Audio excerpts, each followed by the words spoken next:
Bueno, nuevamente muchas gracias, buenos días. Voy a arrancar un poco con esta charla del Concurso Nacional de Ideas del Polo Ferrocultural y Archivo General Ferroviario en la estación Francisco Álvarez, que realizamos desde el estudio SMF Arquitectos. El equipo de proyecto que tuvimos en este caso fue Polina Coreca, Evelyn Aquino, Camila Melo, Macarena Taboada, Gerardo Silva, Cristian Benítez, Ismael Preti y Matías Erguy-Grill. Y tuvimos de asesora en paisaje a María Laura Tonelo y a Claudia Pintus. Nuestro estudio hace aproximadamente unos 20 años que viene trabajando y desarrollando concursos de arquitectura, y un poco interpretamos el ejercicio de la profesión a partir de esta práctica, ¿no? Y tuvimos la oportunidad, en este caso, de ganar este concurso.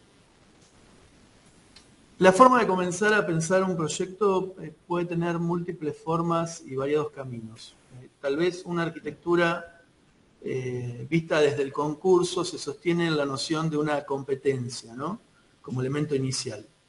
haciendo que el proyecto, desde el primer momento, intente emular una atmósfera de total objetividad, con algunas pinceladas de aromas propios y búsquedas personales. Independientemente de eso, tenemos que entender que la arquitectura es una actividad que está hace 4.000 años en la historia y ha generado el cobijo para realizar todas nuestras actividades. También que la actividad profesional se dirime en un equilibrio sensible entre pasado y futuro, ¿no?, como casi levitando en este impulso del pasado hacia el futuro que representa excelentemente esta bailarina. También la arquitectura es una disciplina que potencia una mirada sensible sobre el universo, redefiniéndolo a partir de esta visión del contexto, cómo la arquitectura y nosotros como arquitectos o arquitectas podemos redefinirlo. Así también la arquitectura es una actividad que nos permite transformar el presente y de alguna manera cambiarlo. La arquitectura es una profesión que proyecta los ámbitos y espacios de las personas, por sobre todas las cosas. En ese sentido, también les voy a contar un poquito la formación, que un poco ya Leandro Varela contó algo de nuestra querida Facultad de Arquitectura y Urbanismo en la Universidad Nacional de La Plata, donde esa experiencia genera una noción acerca de esto del oficio profesional y esta visión también de el proyecto a partir de la arquitectura ciudad. También tuve la oportunidad de cruzarme con la Universidad de Buenos Aires a partir de un magíster en diseño arquitectónico, y de alguna forma ahí concebí más esta noción del proyecto urbano, ¿no?, vinculado también con la noción de la carga que tienen las grandes metrópolis, como la ciudad de Buenos Aires. Y últimamente, hace poco, pude desarrollar una experiencia internacional en un workshop de arquitectura y paisaje con este estudio que es RCR, de arquitectes en Olot, en Cataluña, en España, donde aparece una noción bastante diferente acerca de cómo ingresar al proyecto, esta noción de la naturaleza, y también esta visualización acerca de la construcción del concepto para entender una idea de proyecto y de arquitectura. Más allá de todo esto, en definitiva, la arquitectura también puede ser entendida como un plano noli en la relación de los llenos y vacíos, por ejemplo, de este plano de Roma, donde se visualiza el encuentro entre lo público y lo privado, o un dibujo que determine el inicio de una nueva era, poniendo el hombre en el centro a partir de este dibujo de Leonardo da Vinci, o un grafito que permita entender una actividad, un espacio, un uso, o algunos sketches que generan una reflexión acerca del espacio doméstico a partir de Le Corbusier. Y por qué no la visualización del espacio tridimensional a partir de la construcción de una maqueta. Lo que siempre trato de decir, tanto en las aulas como en los espacios académicos y también entre colegas, es desde dónde nos paramos para hacer arquitectura, para mirarla, para entenderla. Podemos pararnos desde abajo o podemos pararnos desde arriba. En ese sentido, nosotros somos dueños de esa pregunta para entender cuál es nuestro rol a la hora de hacer arquitectura y, de alguna forma, cuál es la libertad que queremos llevar hacia adelante cuando construimos un proyecto. Y en ese sentido, en los comienzos, sentía que los proyectos tenían que ser ante todo prácticos y funcionales, donde el orden y el rigor establecían las jerarquías del proyecto. En la actualidad, lo conceptual debe ser la estrategia del proyecto, un concepto fuerte que le dé entidad a la idea arquitectónica, son esenciales para lograr una buena arquitectura, una arquitectura con sentido. Y en ese sentido, ¿qué significaría esto, no? Lo conceptual, de alguna forma, siempre surge desde otro lugar, o sea, no siempre surge de la propia arquitectura, sino que surge desde otras disciplinas. Se va como de alguna forma alimentando, alentando, desde una mirada más panóptica de la noción contextual. Y en ese sentido, tenemos que entender que hoy cohabitamos entre 7.000 millones de personas en todo el mundo, entendiendo en una visión prospectiva de cómo va a ser el universo hacia adelante. El 70% de la población mundial en el 2050 va a vivir en las ciudades, por lo cual las ciudades van a necesitar comunicarse más, porque va a haber muchísima más gente, vamos a necesitar tener más industria, porque se va a tener que producir muchísima más materia prima y elementos elaborados, y en lo que corresponde sobre todo a nosotros, el territorio se va a densificar muchísimo más o se va a redensificar. Y esta cuestión, de alguna forma, esta transformación acelerada que se está dando, está sucediendo, digamos, en el AMBA, como así también en todas las ciudades del universo, ¿no? Y es una cosa interesante porque nos permite entender conceptualmente cómo, a partir de esta visión contextual, podemos entender una mirada acerca de cómo hacer arquitectura o cómo plantearnos el proyecto. Un poco la cita de hoy tiene que ver con este concurso nacional que les contaba al principio, que es un concurso nacional de ideas, del Polo Ferrocultural y Archivo General Ferroviario, en la estación Francisco Álvarez, dentro del partido de Moreno, digamos, en el conurbano de Buenos Aires, el cual intenta generar una nueva centralidad en el contexto del partido de Moreno, poniendo al tren digamos, en el podio, por así decirlo, en primer lugar. Y en ese sentido, yo intenté rescatar y reconstruir un poco esta cuestión, lo que significó el tren para nuestro país, por lo que alcancé a investigar a partir del 57, de 1857, se generó el primer viaje en tren en Buenos Aires y generó como todo un modelo acerca del futuro, de cómo debía ser o cómo iba a ser un poco la incidencia del ferrocarril en la vida cotidiana de los argentinos, ¿no? Y de alguna forma esta imagen hace casi 200 años, o casi 150 años, nos hacía ver un poco cuál iba a ser el futuro de nuestro país. Eso sin duda también tiene una repercusión muy importante sobre la transformación del territorio, ¿no? Cómo,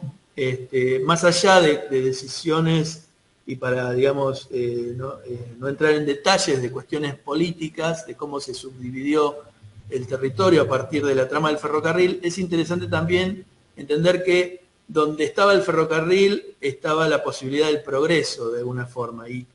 venía de alguna manera la necesidad de vincular el territorio y las personas, la sociedad.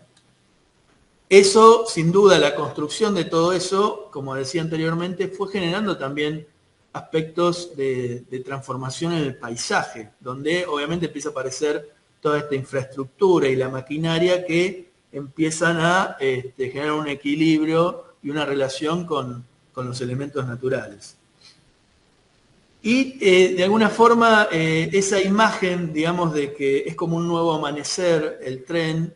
cada vez que aparece en cada uno de esos pueblos de la provincia de Buenos Aires y de todo el país, siempre ha sido como un elemento entendido como un elemento de progreso.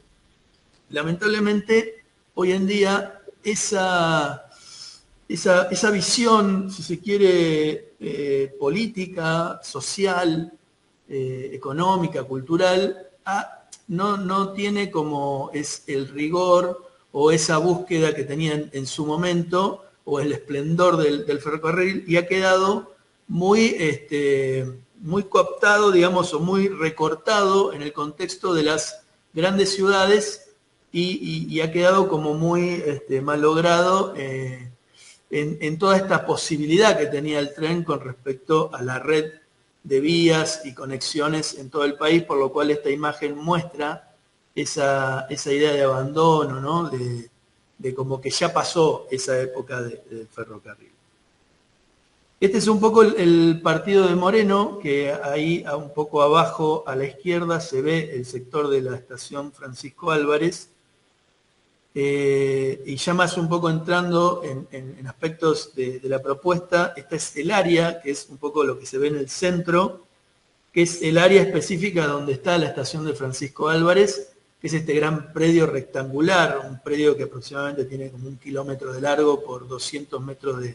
de ancho, donde en el centro, un poco descentrado, digamos, se encuentra la línea del ferrocarril Sarmiento, y hacia un borde se encuentra la estación Francisco Álvarez. Este es un poco el predio específico donde vemos la vía, ¿no? La línea del Sarmiento, que hoy en día no está electrificada, pero supuestamente hacia unos años la idea es electrificarla, que está más sobre el borde, digamos, hacia abajo, y vemos un poco la condición del tejido existente en sus bordes, ¿no? Que en general es vivienda residencial y el tejido típico de las áreas periurbanas o periféricas de los centros de la ciudad. Y en este sentido, acá aparece un primer tema que tiene que ver con la reflexión acerca de las infraestructuras y su paso por la ciudad, ¿no? Que genera como cierta condición contradictoria en el sentido de que originalmente las grandes infraestructuras, en este caso las férreas, son elementos de unión, de vinculación entre las personas, pero digamos, a medida que ha ido pasando el tiempo, estas piezas han generado como grandes grietas, grandes elementos divisorios entre distintos tejidos y tramas urbanos sociales, lo cual ha generado un distanciamiento en la posibilidad de cohesión de esos tejidos, ¿no? Esta sería como una primera visión acerca del impacto de las infraestructuras en áreas urbanas, ¿no? Y en ese sentido, la ciudad de Buenos Aires, que de alguna manera, si se acuerdan del primer dibujo de Argentina, con todas esas tramas de ferrocarriles, un poco dándolo vuelta, ¿no? Porque este plano está al revés, poniendo el río arriba, pero empezamos a ver cómo esas líneas o esas venas que llegan al centro de la ciudad, fortaleciendo un poco esa noción de ciudad central, de ciudad-puerto. También es interesante analizar cómo que generan un poco todos estos paisajes que dan marco solo a la infraestructura, quedando muy en segundo lugar, en segundo plano, lo que son la trama social de la ciudad, ¿no? Y en ese sentido hay como una condición que aparece, que es que los conurbanos de la ciudad se empiezan a generar y empiezan a crecer alrededor de las líneas de infraestructura. Es como que la ciudad va creciendo y se va, digamos, como bajando la densidad hacia las partes rurales, siempre a partir de las líneas de infraestructura. En este caso, la línea de infraestructura del Sarmiento va acompañando este dibujo, se da como este dibujo de como una mano abierta hacia el campo, y es interesante porque a partir de ahí empieza a aparecer esta noción de cómo pensar el proyecto, entendiendo que ese movimiento que se genera a partir de las infraestructuras, debería haber un movimiento que contrarrestre de alguna forma ese impulso hacia los bordes, tratando de vincular ellos, generando una cohesión más fuerte en relación sobre todo al tejido social, económico, cultural, que puede integrar de alguna manera la sociedad y a su vez también las infraestructuras. Y si vamos específicamente al área, podemos empezar a identificar, por un lado, la vía del Sarmiento como un elemento de borde, como así también las piezas de infraestructura vial que está alrededor de esa vía y genera una vinculación, pero a su vez determina como el espesor de esa pieza límite entre estos dos tejidos que tenemos a ambos lados, ¿no? Y en ese sentido, lo que se genera, un poco lo que nosotros venimos trabajando también en otros proyectos urbanos, es esta noción del efecto frontón, ¿no? O sea que de alguna manera esta barrera establece esta no relación, ¿no? Una relación donde uno llega hacia ese punto y tiene que sí o sí volver hacia el mismo lugar. Entonces se da esta estanqueidad, si se quiere, de relación social, económica, cultural, que podría ser sumamente interesante, ¿no? Y en ese sentido, la primera condición que nosotros vimos para pensar el proyecto era la necesidad de generar una integración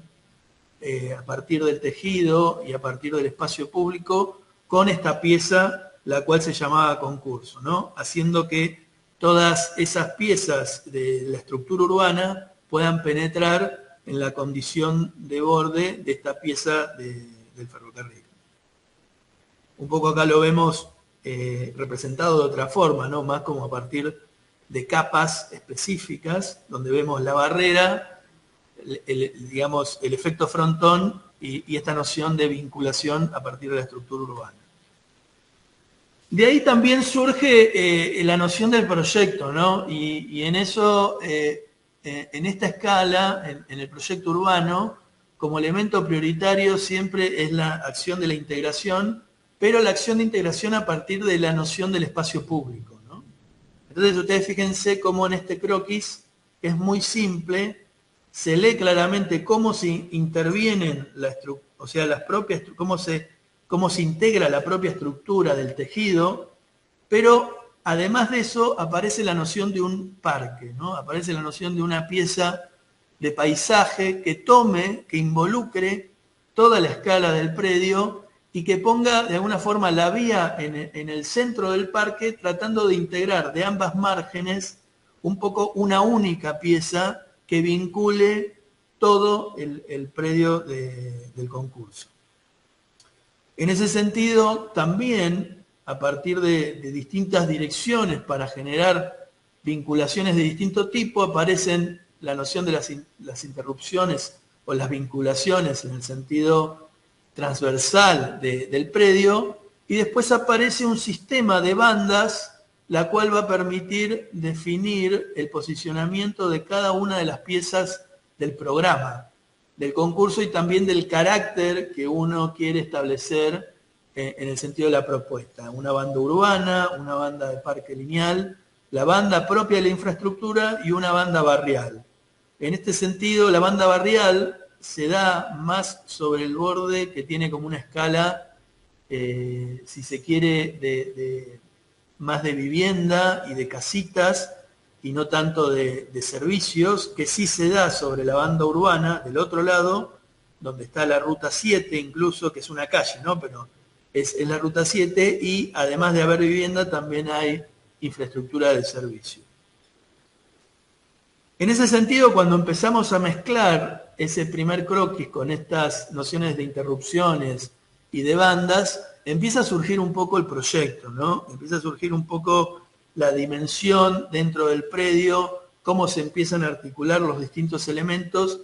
y cómo además, independientemente de la diferenciación de cada una de las bandas, empieza a haber un proyecto integral de parque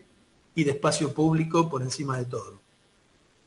Acá un poco ya se ve, digamos,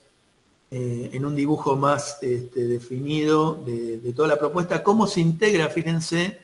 la estructura del barrio y cómo esa estructura le va dando como estructura al propio diseño del parque y de cada una de esas bandas, y se empieza a interpretar también esta noción de totalidad del proyecto,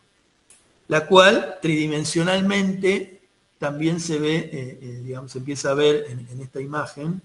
definida en cada una de esas bandas y en toda la pieza en general. La condición del espacio público, que más allá de estas cuestiones que veíamos, lo que prolifera es esta noción de parque, ¿no? De espacio para la gente que tal vez pueda llegar a utilizar este lugar y convivir cotidianamente, a diario, tomando este lugar que hoy en día es un lugar que está vacío,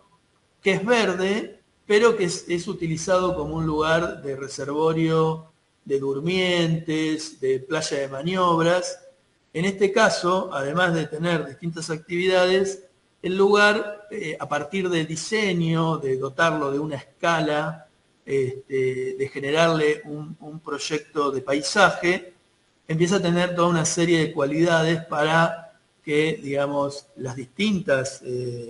edades que tengamos dentro del área y alrededores puedan ir a hacer ejercicio, puedan ir a andar en bicicleta, puedan ir a tomar mate, a juntarse, a charlar, a hacer actividades de distinto tipo. Y esto levanta muchísimo el concepto de seguridad social, de vida social, de disfrute, y es sumamente interesante para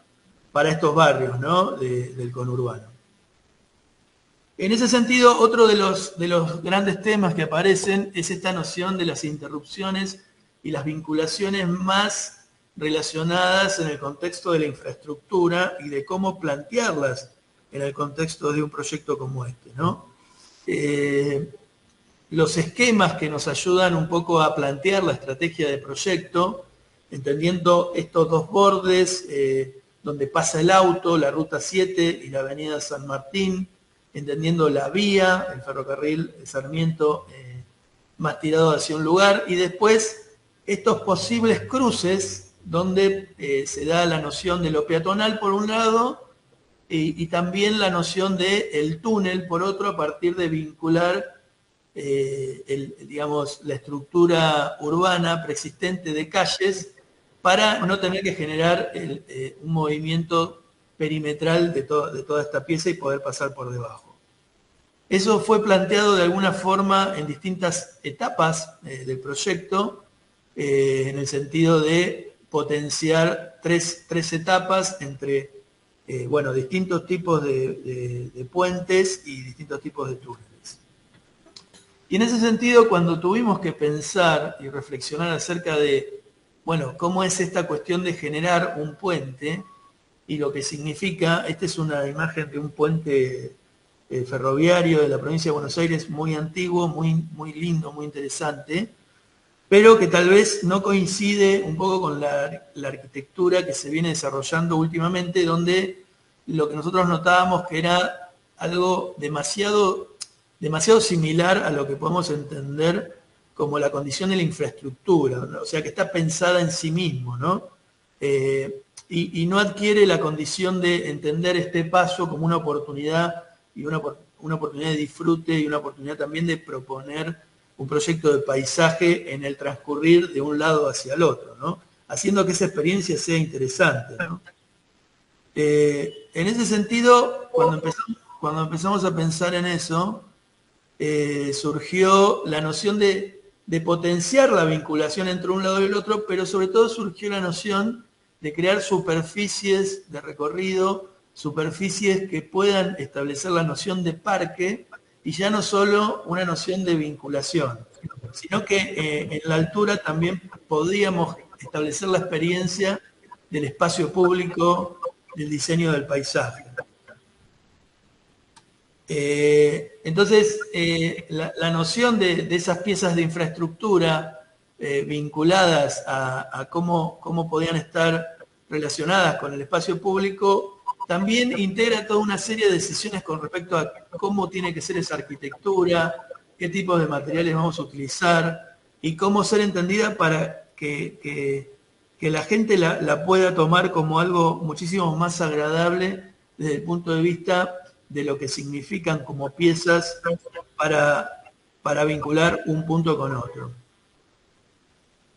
En eso también es muy importante la propuesta del paisaje y toda su condición de distintas especies, de arbustos, de árboles, y cómo eso a su vez se vincula también con todas estas líneas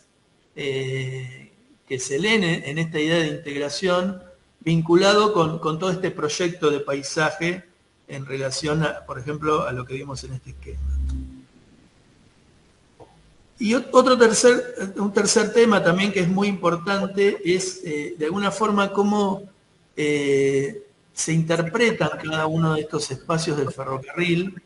lo cual también estuvimos investigando muchísimo y viendo distintas condiciones en las cuales aparecen estos equipamientos dentro del espacio ferroviario, ¿no? Y de la ciudad. Porque el concurso también, además de solicitar toda esta cuestión de parque, de transformación en el sentido de la estación Francisco Álvarez, tenía un programa muy importante de equipamiento para que esto se transforme como una suerte de nueva centralidad a partir del ferrocarril, ¿no? El polo ferrocultural trae consigo la idea de hacer un archivo general ferroviario, de hacer una ampliación de la universidad que se llama el CENACAF, que es como un centro de formación,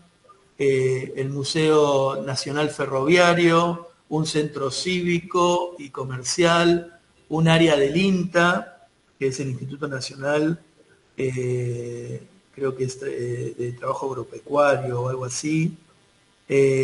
también un anfiteatro. O sea que muchos programas, ¿no? Muchos programas que también es interesante cómo aparecen los edificios dentro de la concepción de un parque urbano y cómo se relacionan. Y en ese sentido, cuando veíamos todas estas piezas de infraestructura del tren, del ferrocarril como estaciones, lo que notábamos que lo que resaltaba era esta condición del espacio de espera, el espacio semicubierto, este espacio donde la gente se encontraba para esperar el tren. En ese sentido pensamos que esa pieza podía ser en una versión contemporánea, podía empezar a ser como una suerte de pérgola que de alguna forma defina la condición del espacio público, la transparencia, que pueda meterse dentro de los equipamientos y le dé como esa sensación de otro tipo de escala, otro tipo de altura, la noción de continuidad, la noción de plantas bajas más indeterminadas, donde surge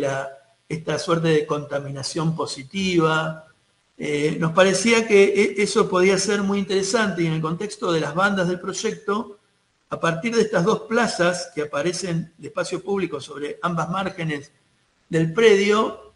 y a esto vinculado la estación Francisco Álvarez, nos parecía interesante que este espacio podía ser el centro o el lugar donde estén las funciones y los equipamientos más destacados del concurso para que esta pieza sea como el centro neurálgico del parque, ¿no? Y de alguna forma eso se va como generando y se va construyendo a partir de croquis, donde esta pieza semicubierta empieza a tener como un rol de puerta urbana, de relación entre espacios públicos, para desde ahí ir generando como esta idea de conjunto y establecer el acceso al parque. Que un poco lo podemos ver ahí, como esa condición de pérgola, de espacio semicubierto, genera la puerta urbana al parque y de alguna forma la salida, y le da ese marco institucional vinculando el Archivo General Ferroviario y a su vez el CENACAF, pero a su vez la escala de este espacio genera toda esta noción de acceso y condición pública a los equipamientos en sí mismos, ¿no? Que como lo ven acá, es la definición de una planta baja con áreas administrativas e indefinidas, pero más vinculadas a la educación, y después lo específico, más, digamos, del primer piso hacia arriba, generando también este perfil urbano de una escala baja, que no interfiera con la escala del paisaje del parque. También por otro lado, independientemente de esta condición más general, otra cosa que es interesante y que también buscamos e intentamos reflexionar acerca de la condición de la arquitectura ferroviaria histórica o actual, es cómo se construye, ¿no? Y qué identidad genera a partir de su materialidad, sus materiales, sus formas de construir. Por ejemplo, esta estación muy antigua, donde aparece, por ejemplo, el metal, aparece la teja, aparece el ladrillo, aparece la contundencia del muro, ¿no? Con estos espesores. Bueno, intentábamos como generar como una reflexión acerca de este parámetro de lenguaje y de identidad para reproponerlo y hacer que tal vez este concurso dé el pie para que este lenguaje pueda ser también promovido, como esta foto vemos y hemos visto un montón de este tipo de estaciones a lo largo de distintos pueblos en la provincia de Buenos Aires. También a partir de este concurso tal vez esta imagen o este lenguaje puede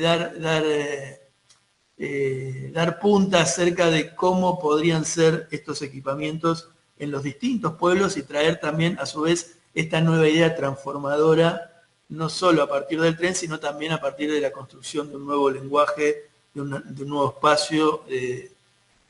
una nueva arquitectura, ¿no? Y en ese sentido, cuando nos acercamos un poco a la propuesta, volviendo un poco a decir todo lo que les venía diciendo acerca de la condición de que la arquitectura nace un poco de las ideas de la ciudad y del espacio público, pero a su vez también los elementos propios, el hormigón, el metal, el aluminio, la transparencia, la liviandad, pueden empezar también a ser elementos del lenguaje propio del ferrocarril y así a su vez generar como una nueva actualización del espacio arquitectural, si se quiere, y urbano de cada una de estas piezas en toda la provincia y en todo el país. Acá vemos un poco más en detalle la planta general del todo el parque, donde vemos en la parte de arriba la banda urbana, que vemos, bueno, el CENACAF, el Archivo General Ferroviario, partes del INTA, lugares donde se pueden hacer exposiciones, siempre en los puntos donde se vincula con la estructura urbana, y en una punta vemos el centro cívico y comercial, un poco cerrando el parque de ese lado. Lo que sigue por debajo es la banda de parque lineal, que es como un parque metropolitano, estamos hablando de una pieza verde de aproximadamente de 70 metros. En el medio vemos sobre un borde de vías que había que reflotar de alguna forma, poner lo que es el nuevo museo ferroviario sobre ese lado. Después vemos más abajo la línea de infraestructura y en el borde de abajo, que es la banda de parque barrial, ahí aparece el anfiteatro y aparecen como distintas actividades más relacionadas con el espacio público, pero de una escala menor, digamos, ¿no? Más relacionada con este costado que tiene más que ver con la escala barrial. Y en ese sentido aparece más cercano, ¿no?, el diseño del paisaje, la incorporación de las bicisendas, la incorporación también de los estacionamientos a partir de la banda urbana, y cómo el auto también puede ser incorporado, pero por eso no ir en detrimento de alguna forma del programa del parque, que básicamente es puramente peatonal. Ahí vemos un poco en imagen el centro cívico y comercial, que de alguna manera trae las ideas que contábamos recién de la arquitectura del Archivo General Ferroviario. Vemos también el Museo Nacional Ferroviario, que es ese espacio semicubierto. Ahí vemos un poco del centro cívico comercial que recibimos recién, el Museo Nacional Ferroviario, que es como un gran espacio semicubierto de doble altura, donde se dan todas estas exposición de máquinas antiguas donde todo esto está totalmente abierto al parque y se da como esta experiencia de poder ver esas piezas antiguas del ferrocarril. La transformación, a su vez, a partir de todos estos elementos de la pérgola, de la propia estación de Francisco Álvarez, con una actualización de los andenes y una puesta en escena del frente urbano hacia la avenida San Martín. Y los programas sobre esta banda barrial, que es, bueno, en este caso el anfiteatro, que son espacios que dan más para el encuentro social, para este borde que tiene más que ver con el barrio. Y esto obviamente articulado con el diseño del parque, ¿no? Lo cual es interesante porque fíjense cómo, de alguna manera, estas son parte de las láminas del proyecto, ¿no? Lo cual es interesante que les comentaba es cómo podemos pensar un anfiteatro o áreas del espacio público y del paisaje en una escala 1 en 1, pero es interesante cómo todo eso surge a partir de una definición de cómo estamos entendiendo hoy el universo, cómo interpretamos el mundo, y cómo desde ahí podemos ir, a su vez de ir definiendo diferentes escalas, podemos ir llegando a las definiciones parciales de cada uno de los temas, ¿no? Y en ese sentido, quería un poco terminar con esta imagen porque es un poco la imagen que cierra el concurso y de alguna manera define la condición de todo el proyecto, de esta idea de nueva centralidad que tiene en el centro al ferrocarril, pero un ferrocarril totalmente renovado, totalmente equipado, totalmente integrado a la condición de tejido, pero integrado a partir de esta cuestión que nombré al principio, que tiene que ver con el espacio público, ¿no? El espacio público es el que nos puede asegurar la condición de generar una ciudad que pueda estar, como decía anteriormente, integrada para todas las personas y generar una nueva condición, en este caso, para la infraestructura de nuestro país. Bueno, espero que les haya gustado. Muchísimas gracias.